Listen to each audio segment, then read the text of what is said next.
Welcome to Volatility 411 for Equity Armor Investments. I am Joe Tigay giving you a bonus day of volatility insight on Vol 411. I'm here on a Tuesday, that's right. I'll be back tomorrow talking more volatility for you. So let's get right into what's happening today. We have a modest uptick in the market. The S&P 500 is up 15 to 20 basis points.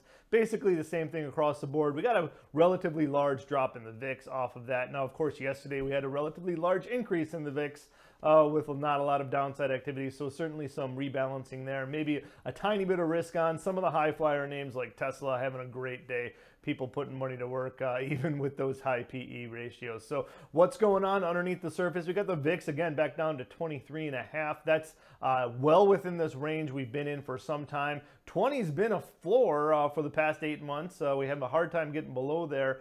And really, there's no reason to see anytime soon that happening given the volatility that's happening in this market. Of course, last Wednesday, we saw the VIX pop up to 28.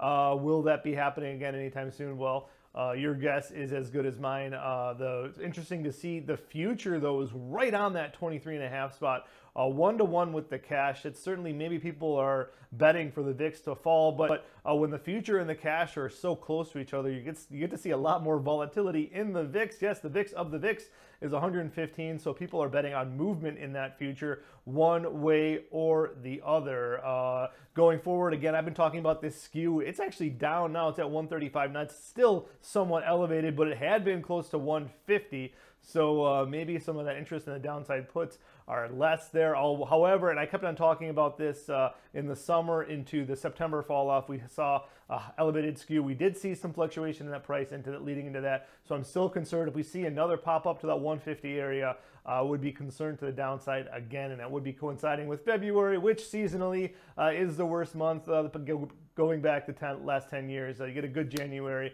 some inflows into the market, and then February, people reevaluate. For Equity Armor Investments, I am Joe Tigay.